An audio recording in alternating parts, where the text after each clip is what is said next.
राधे राधे, हरि बोल, हर हर महादेव। आज हम श्री राम जी के बारे में और हमारे रामायण के बारे में थोड़ी बहुत बातचीत करेंगे।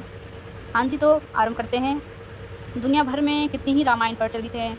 सबको पता है कि लगभग अब तक 300 से ज़्यादा राम कथाएँ अलग अलग भाषाओं में प्रचलित हो चुकी हैं। और चलिए आरंभ करते हैं।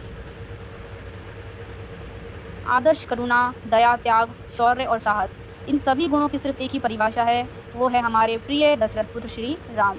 तभी तो भगवान राम जन जन के राम हैं। राम का चरित्र मानवता के कण कण में विराजमान है। पर क्या आपको पता है कि विश्व भर में कितनी ही रामायण हैं? कितनी तरह की रामायण को पढ़ा और सुना जा सकता है। इस लेख के माध्यम या इस ध्वनि के माध्यम से, इस वीडियो के माध्यम से हम बताते हैं कि अब तक लगभग 300 से ज़्यादा राम कथाएँ प्रचलित हैं। वाल्मीकि रामायण के बाद दुनिया भर में अब तक 24 से ज़्यादा भाषाओं में 300 से अधिक रामायण लिखी जा चुकी हैं, जो सिलसिला अभी भी जारी है। इसके साथ ही 2 से 3 हज़ार लोक कथाएँ भी मर्यादा पुरुषोत्तम श्री राम का वर्णन करती हैं। भारत के अलावा 9 अन्य देशों की अपनी अलग अलग रामायण है। भारत तो रामायण ग्रंथ का जनदाता है। रामायण पर लिखा गया पहला ग्रंथ जो है वाल्मीकि रामायण नहीं है। कहा जाता है कि जो पहला रामायण लिखा था वो वाल्मीकि जी ने लिखा था, जबकि पहला ग्रंथ दशरथ जातक है। वहीं लोगों में गोस्वामी तुलसीदास की रचित रामचरितमानस सबसे ज़्यादा प्रचलित होने के साथ साथ घर में पूजी भी जाती है।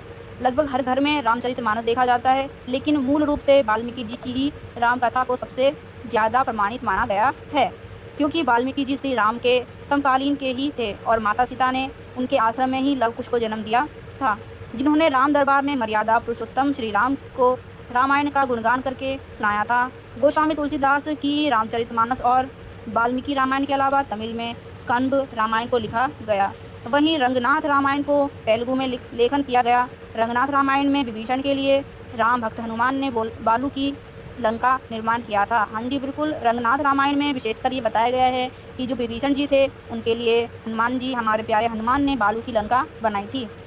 भारत के अलावा चीन, मलेशिया, कंबोडिया, हमारे पड़ोसी देश बांग्लादेश, भूटान, इंडोनेशिया, बाली, जावा, श्रीलंका और हमारा प्रिय नेपाल, थाईलैंड जैसे आदि देशों में लोक संस्कृति के रूप में श्री राम आज भी जिंदा हैं।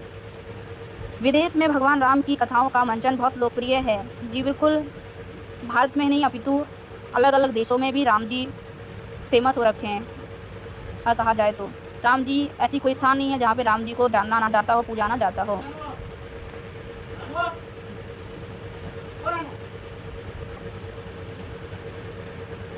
हाँ जी बिल्कुल, विदेशों में भी राम जी अत्यधिक मात्रा में लोकप्रिय हैं। जावा में 4 राम कथा प्रचलित है: सेतराम, सेरीराम, रामकेलिंग और पातानी राम कथा। बेल्जियम के मिशनरी प्रोफेसर काबिल बुल्के ने राम कथा पर शोध किया था। नेपाल में भानुभक्त कृत रामायण, सुंदर राम रामायण, आदर्श राघव रामायण है।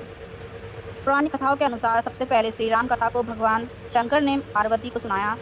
माता पार्वती को सुनाते वक्त वहाँ पर एक कौवा था।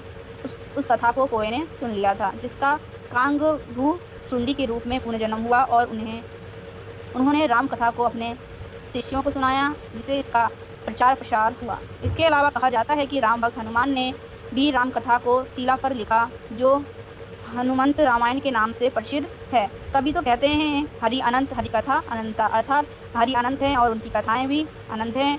धन्यवाद आप लोगों ने इस वीडियो को अंत तक देखा है। तो ऐसे ही मेरे चैनल को सब्सक्राइब करें और धर्म से संबंधित और वीडियो देखते रहें और जानकारी प्राप्त करते रहें। हर हर महादेव, हरि बोल, जय श्री राम।